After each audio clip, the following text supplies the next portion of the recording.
کہ پیٹ کے بل سونا گناہ ہے، اللہ کی نافرمانی ہے۔ تو نبی داؤد میں حدیث ہے، ایک صحابی تھے اصحاب صفہ میں سے سیدنا ایس غفاری، وہ کہتے ہیں کہ میں مسجد نبی میں لیٹا ہوا تھا،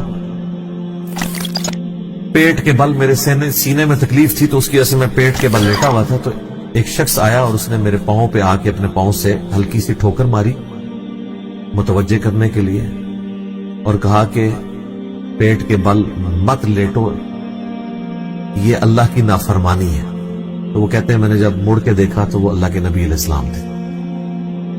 اس سے جو لیٹا ہوا شخص ہے اس کو اٹھانے کا طریقہ بھی پتہ چل گیا کہ آپ اس کے پاؤں پہ پاؤں، ویسے بھی کوئی سویا ہوا شخص زمین پہ سویا اور آپ آ کے، یہ نہیں ہے کہ اس کے پاؤں کو یوں ہلائیں گے، ٹھیک ہے، اس کو آپ پاؤں سے زور سے بھی نہیں مارنا، یہ نہ ہو کہ اکرام مسلم کر دے آپ کا اٹھتے، آرام سے اس کے پاؤں سے پاؤں ہلائیں اور اس کو یوں اٹھائیں۔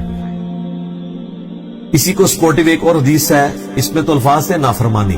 سنن ابن ماجہ میں ایک حدیث ہے، حضرت ابو ذر غفاری کہتے ہیں کہ میں ایک دفعہ پیٹ کے بل لیٹا ہوا تھا، تو ایک شخص آیا اور اس نے اپنے پاؤں سے میرے پاؤں پہ ہلکی سی ٹھوکر لگائی اور مجھے کہا کہ اٹھ جاؤ، یہ جہنمیوں کا طریقہ ہے۔ تو کہتے ہیں میں نے پلٹ کے دیکھا تو وہ اللہ کے نبی علیہ السلام تھے۔ تو ان دونوں حدیث سے پتہ چلا کہ یہ جہنمیوں کا طریقہ بھی ہے اور گناہ بھی ہے۔ جہنمیوں کا طریقہ اس اعتبار سے بھی ہے کہ انہیں اوندھا منہ کر کے جہنم میں ڈالا جائے گا، اس اعتبار سے بھی ہے کہ جہنمیوں کو جب یعنی جہنم میں مار پیٹ کی جائے گی، تو جس طرح یہاں پہ بھی آپ دیکھتے ہیں نا کہ تھانے میں بھی الٹا لٹا کے پیٹ کے بل ان کی پٹائی کرتے ہیں، تو جہنمیوں کو بھی الٹا پیٹ کے بل لٹا کے ان کی پٹائی کی جائے گی۔ والعیاذ باللہ تعالی۔ اللہم لا تجعلنا منہم، اللہم اجرنا من النار، اللہم انی اعوذ بک من عذاب جہنم، آمین۔ تو اس اعتبار سے اسے جہنمیوں کا بھی طریقہ کہا گیا، اور اللہ کی نافرمانی تو بہرحال اس کے اندر ہے ہی ہے۔ باقی کئی ایک چیزیں ہیں جن کے اوپر ریسٹرکشن ہے شریعت میں۔ اس حوالے سے ایک اور سوال بھی پوچھا جاتا ہے، وہ کہتے ہیں نہیں، صحیح مسلم میں ایک حدیث ہے کہ نبی علیہ السلام نے کہا کہ کوئی شخص زمین پہ ایسا چت نہ لیٹے کہ اس نے ایک ٹانگ کے اوپر دوسری ٹانگ رکھی ہوئی ہو۔ حالانکہ ہم میں سے اکثر لوگ ایسے لیٹ جاتے ہیں کہ سیدھا لیٹے اور ٹانگ پہ ٹانگ رکھی، ریلیکس ہو جاتا ہے نا بندہ تھوڑا سا۔ تو مسلم شریف میں حدیث ہے کہ اس طرح لیٹنے سے نبی علیہ السلام نے منع فرمایا۔ اگلے دن بھی ایک بھائی نے مجھ سے رابطہ کیا اور انہوں نے کہا میں نے مشکات میں بھی یہ حدیث پڑھ لی ہے، تو پھر میں نے ان کو بتایا یہ حدیث جو ہے یہ منسوخ ہے، یا کسی اسپیسیفک کنڈیشن کے لیے، کیونکہ بخاری اور مسلم دونوں میں حدیث ہے کہ نبی صلی اللہ علیہ وآلہ وسلم وہ ایک صحابی کہتے ہیں میں نے اس حال میں لیٹے ہوئے دیکھا کہ آپ علیہ السلام نے چت لیٹے ہوئے تھے اور اپنی دائیں ٹانگ اپنی بائیں ٹانگ کے اوپر یوں رکھی ہوئی تھی۔ اچھا، امام مسلم نے بڑی پیاری ترتیب لگائی ہے، یہ جو منع فرمانے والی حدیث ہے نا وہ پہلے لے کے آئے ہیں، اور پھر خود جو حضور کا عمل یہی والا تھا وہ حدیث بعد میں لے کے آئے ہیں، تاکہ ناسخ و منسوخ پتہ چل دے۔ دوسرا، یہ منسوخ اگر نہ بھی ہو نا، ایک اسپیسیفک کنڈیشن کے بارے میں، وہ مسلم شریف میں یہ الفاظ ہیں اس حدیث کے اندر جس میں منع کیا گیا ہے۔ اس میں نبی علیہ السلام نے فرمایا کہ جو کوئی شخص ایک کپڑے میں لپٹا ہوا ہے نا، تو وہ احتبا کی حالت میں نہ بیٹھے گوٹ مار کے، یعنی دونوں گھٹنے کھڑے کر کے اور یوں اس کو گھٹنوں کو پکڑ لینا، تو ایک کپڑے میں اس کا ستر کھلنے کا اندیشہ ہے، اور نہ وہ اس حالت میں زمین پہ اس طرح لیٹے کہ وہ ایک ٹانگ پہ دوسری ٹانگ رکھے۔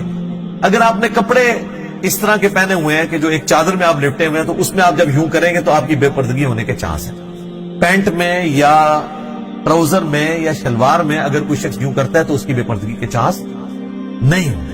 تو یہ اسپیسیفکلی اس چیز کے بارے میں آپ دیکھیں، اس لیول تک ڈیٹیل چیزیں بتائی گئی ہیں۔ تو نبی داؤد میں حدیث ہے، نبی علیہ السلام نے فرمایا اگر تم میں سے کوئی کسی سایہ دار چیز کے نیچے بیٹھا ہے نا، اور تھوڑی دیر بعد وہاں پہ دھوپ آ گئی ہے، تو وہاں سے اٹھ جاؤ، آدھی دھوپ اور آدھے چھاؤں میں مت بیٹھو۔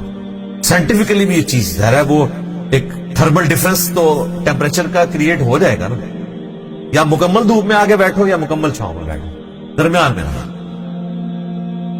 اسی طریقے سے ابو داؤد میں حدیث ہے کہ کوئی شخص کسی ایسی چھت کے اوپر نہ سوئے جس کے گرد پردے نہ لگے ہوئے ہوں۔ رات کو کوئی بندہ نیند میں اٹھے تو گر سکتا ہے۔ بعض لوگوں کو سوتے ہوئے چلنے کی بھی عادت ہوتی ہے، سوتے ہوئے چلنے کی عادت نہ بھی ہو، بعض اوقات ہمارے ساتھ عام حالت میں بھی ہوتا ہے کہ ہم جب صبح اٹھتے ہیں کئی بار پوری یعنی وہ بوٹ نہیں ہوا ہوتا دماغ، آپ کو اپنے گھر میں بھی نہیں پتا چلتا تھا میں کون سے کمرے میں آج سویا ہوا ہوں، تو کسی اور طرف چلا جاتا ہے.